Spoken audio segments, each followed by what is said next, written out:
Welcome to the CMSA Showcase, a podcast highlighting the amazing events put on by clubs in the Cowboy Mounted Shooting Association.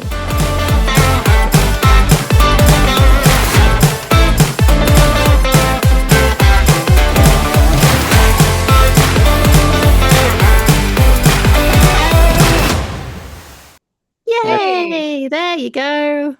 Sorry. It works like a charm. Here's my, I don't know if you can see it, but that's my view. That's the backside of the strip here in Vegas. I'm here for the NFR. I'm Nice. going tomorrow. What hotel are you at? The MGM. I'm going to be at the Horseshoe. I've never stayed at the Horseshoe before, though. It's a good hotel. You'll enjoy it. I don't know if you've been to the NFR or not, but We go every year. It's like our annual vacation. that's ours. We need a vacation from the vacation once we get out of here. Yeah, I agree. I know Right. that feeling. Kenny, what's your history with the NFR? My history of the NFR is I started fighting bulls here at the bull sale back in 2000, down at when they had it at Binion's and they had it at South Point. It was South Point before that. I did it for 7 years and then I kind of got out of it. And then I just started coming back to the NFR to see my friends and family and just hanging out. Me and my wife got married here in 2015. So this is our 10-year anniversary here at Vegas. So. That's awesome. Congratulations. Yes, thank you. So, it's definitely a good time and it's definitely, we come out here once a year we started coming for about 10 days. The whole 10 nights and then that's way too many days. Vegas. There's a lot of money to spend as well. Oh, yes. And, you can only have so much of Vegas before you're ready to go home. Let's Yeah. just get into it and tell us a Okay. little bit about your role in the Florida Peacemakers and how long you've been shooting, how long you've been serving in your role in the Florida Peacemakers. Well, I've been with the Florida Peacemakers. I've been on the board for about 4 years. I kind of started coming from Tennessee on the board there, and then I was on the board here in Florida. I'm the president. I'm the incoming. Well, now I guess the new season has started, so I'm the president of the Florida Peacemakers here in Florida. I've been shooting since 2016. I come from the rodeo side, like talked about a little earlier, as a bullfighter. And so I had to learn to ride a bull or ride a horse and shoot at the same time because I really was not. All the years of rodeo in 25 years, I've probably been on 5 horses in my life during the rodeos and stuffing around because I never messed with it. That's not our job as a clown, a bullfighter, is to mess with a horse. And so I had to learn. And Deal tell you, I've had some experiences and up and down the road and falling off of horses and stuff like that. So it's always been an adventure when they let the clown ride a horse. So, yeah, I mean, so and the Peacemakers is at one time, I don't know if they still are, was the biggest growing club in the country. Right now we're at about probably 100 members. Oh, wow. At a local shoot, during the summer it's probably 40, 50 shooters, but at our banquet match we're at 80 to 90 shooters, and of course Dino's coming to. I know I'm kind of getting all the stuff in together. But our New Year's shoot, we have probably at one time the biggest non-major or non-regional shoots in the country at 200 plus shooters. Right now, I think we're 205, 207 shooters. So you're gonna be full house when you come here in a couple weeks.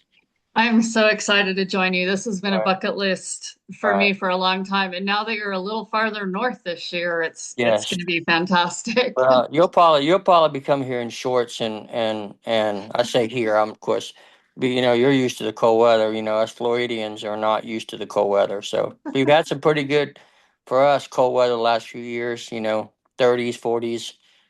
So the northern folks, they love it to come down because they love to get out of that snow.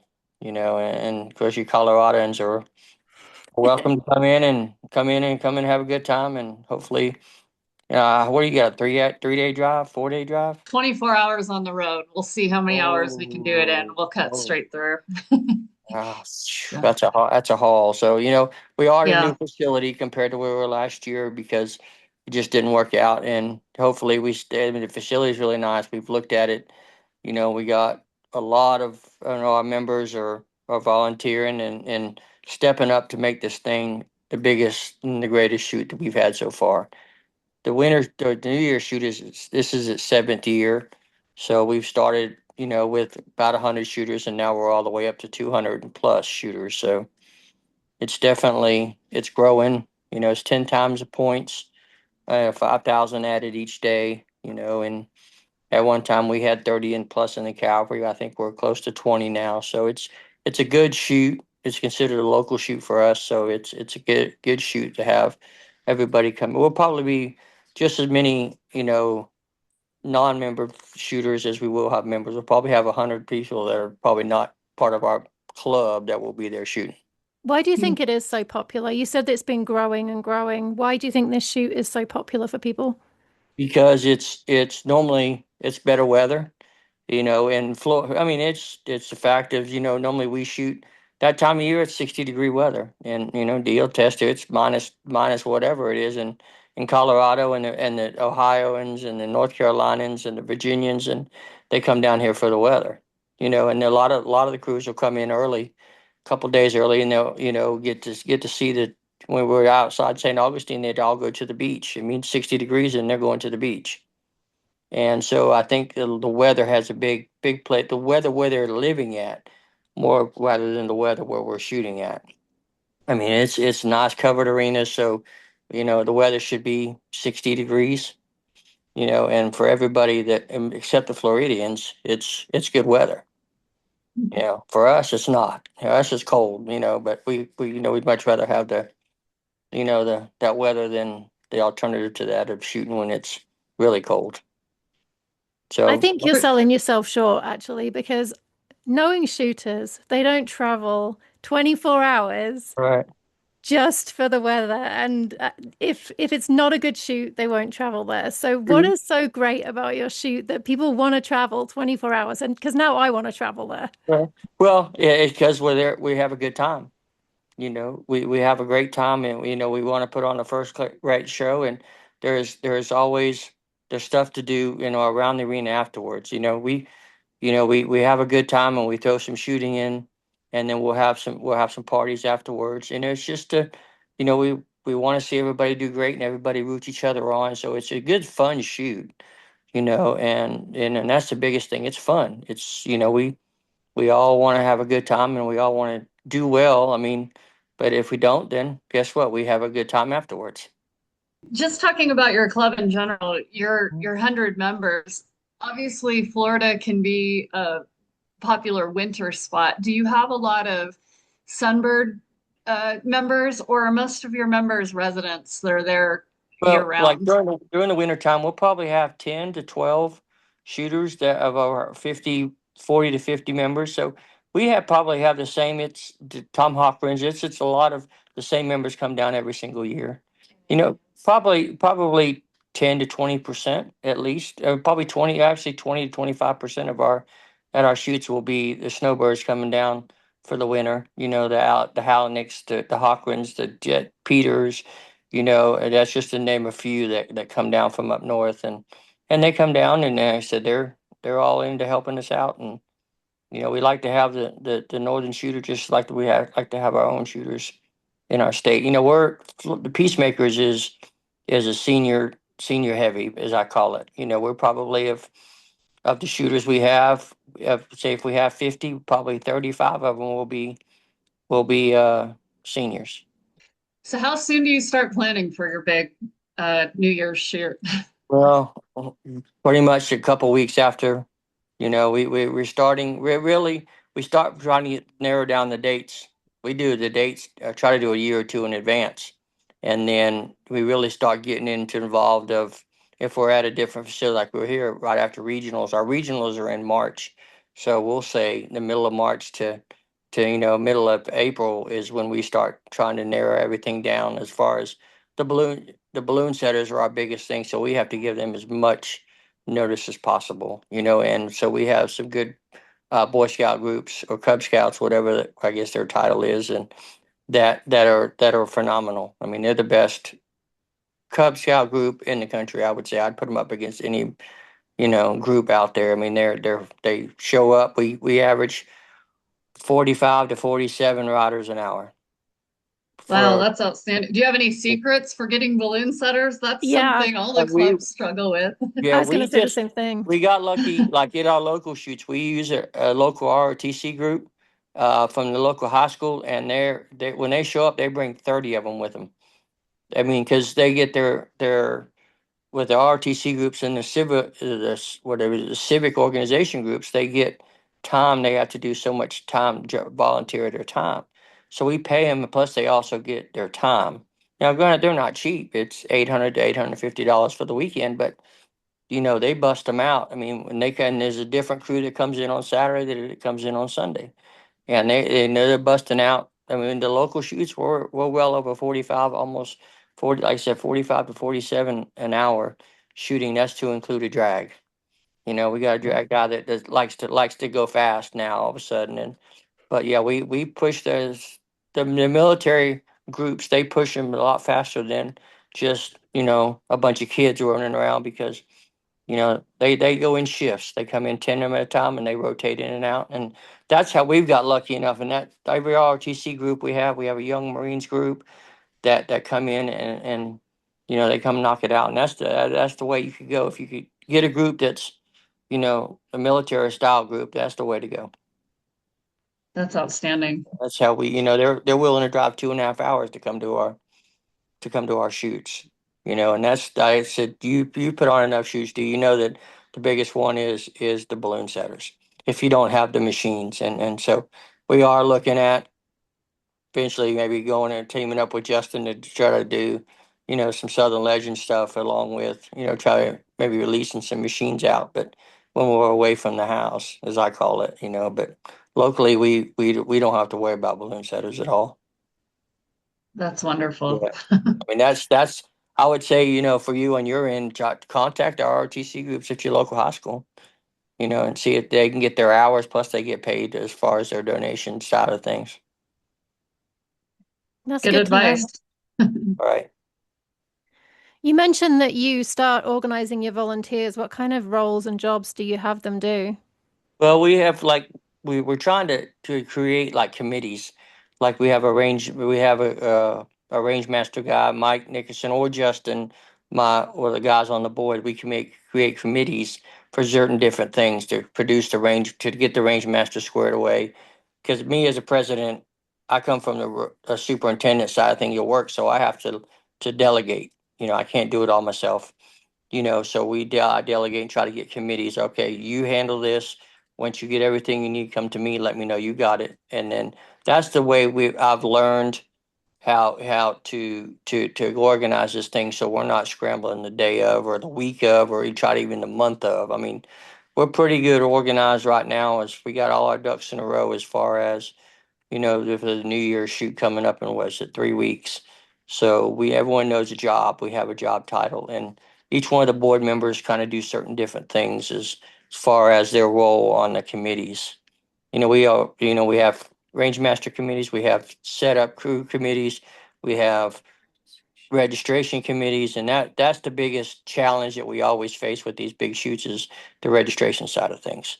And Nelson has taken that back over again, and we have probably 6 or 8 people that were going to be there for the registration side of things, and go from there. And that's the biggest greatest thing we have about our club is we have committees for that, but it's also the biggest challenge that we face when me and my wife kind of took over. She's our announcer, so she kind of handles everything in the booth, and then I kind of handle everything outside the booth, and to include the arena. And we got some great board members and even members that are on the board that step up to help us put this shoot together, so we don't have to ask no more. I mean, ask outsiders or people that are traveling to come in and help us with the shoot. We try to do everything internally, so the shooters that come in, if the travel come in, that all they have to do is worry about shooting and having a good time. Are prizes a big factor at this shoot as well? The money is. The money is 5,000 added, and this is the first shoot that if you're chasing points in CMSA, it's 10 times the points. So you have the opportunity to come out with a couple thousand points, and that's huge right now. And to start out with 2,000 points, if you win it both days, it to in the CMSA. I mean, it tells it at the beginning rather than that's why most all of the folks, the guys and girls that are chasing points, will be at this match. Everybody that I interview on Balloon Killers, when I ask them if they've been chasing points, they always say they started their year pretty much at your shoot. Right. One of our standard questions, and I think it really helps other clubs as they're learning to put on things. But have you guys learned anything the hard way? And you could save someone time by learning from mistakes made or just finding a better way to do things.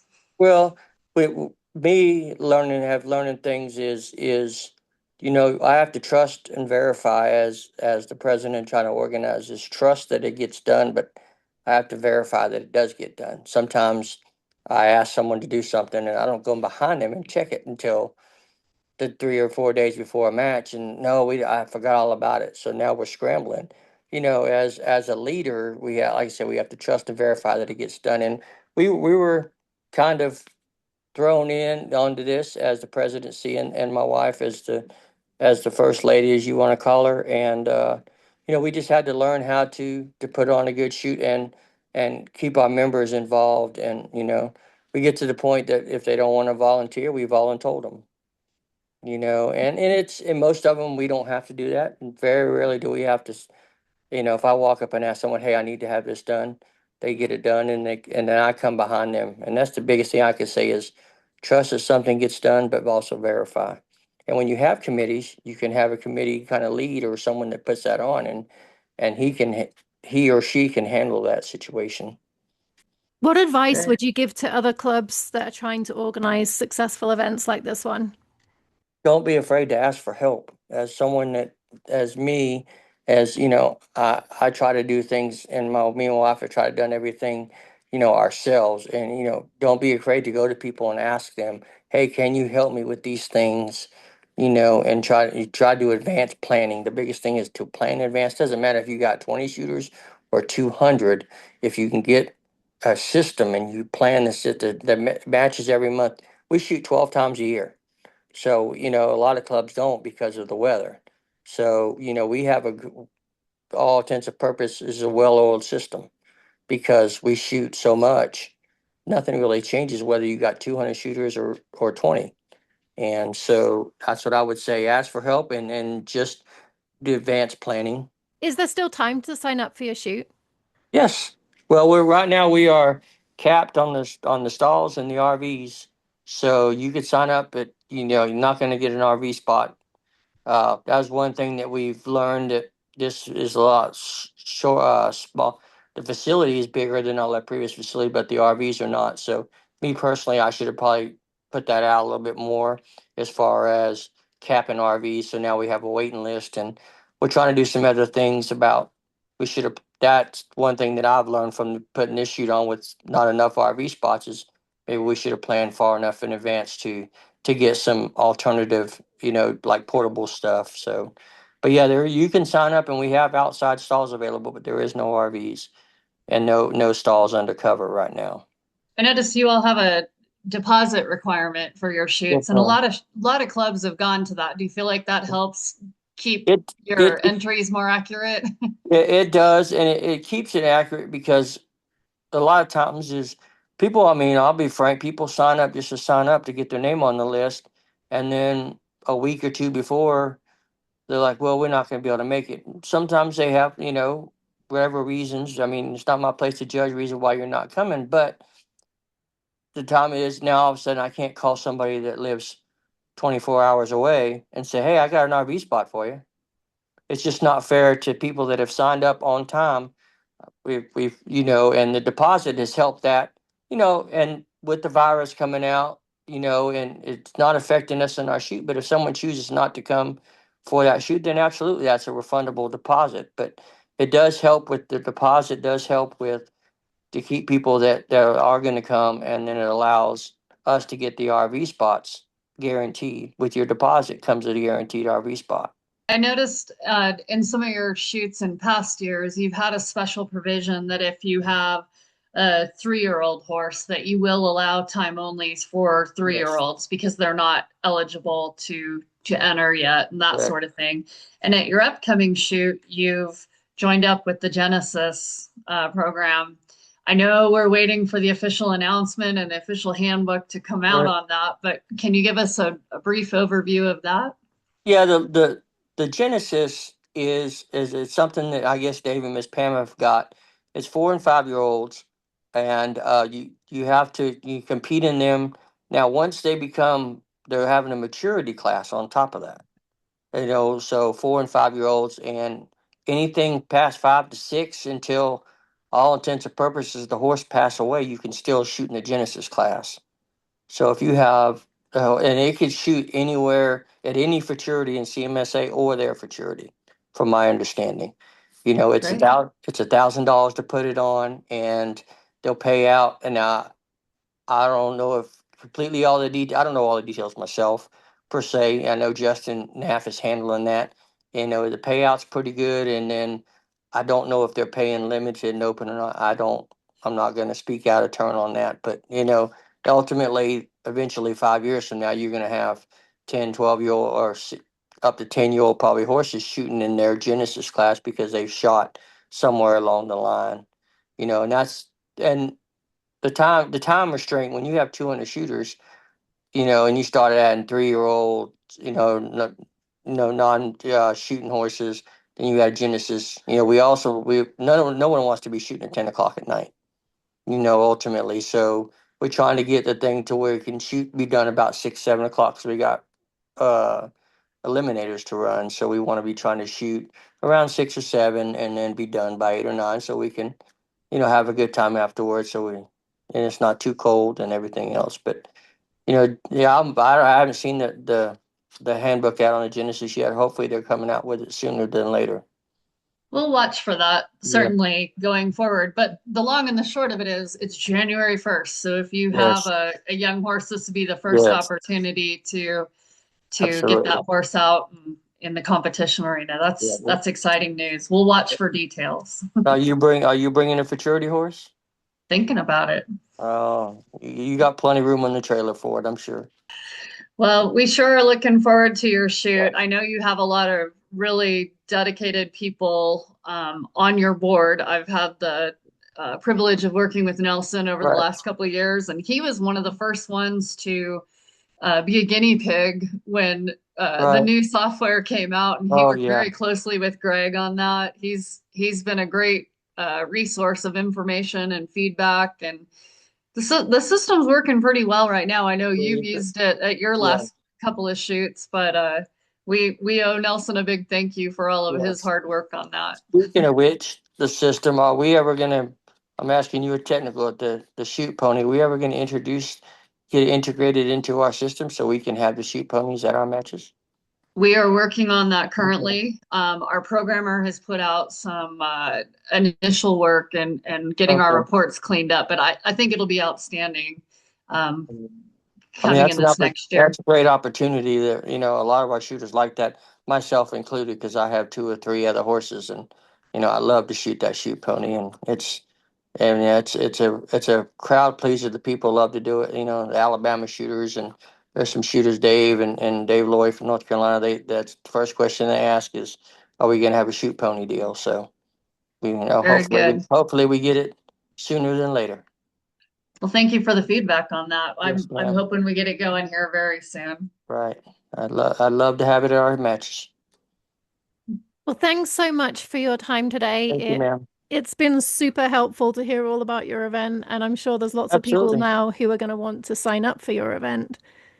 I hope so. We got our next big matches. We'll have our state match the third week in February, and then the regionals, which will be in Perry, Georgia, first weekend in March. So that'll be the next big match, and that's a great facility. So be looking out for that. If they want to come to Florida, we'll have they're welcome to it. But in the next big match for the locals around our region, Florida, Georgia, South Carolina, Tennessee, D, you're even welcome all the way from Colorado. It's another 3 hours closer, so you're getting closer by every match. So, and that'll be look out for the regionals. It'll be in Perry, Georgia. Probably one of the best facilities going right now is don't have to worry about stalls, RVs. There's thousands of each one of those. So, keep a lookout for that, and that'll be our next big match after this one. And we've been planning on that one since March of last year. So. Good deal. Well, thank you for all your hard work for your club and for our sport. Thank you, ma'am. You can promote your business on the CMSA Showcase podcast while supporting a good cause. Send me an email at balloonkillers@gmail.com. That's balloonkillers, all one word, @gmail.com for more information.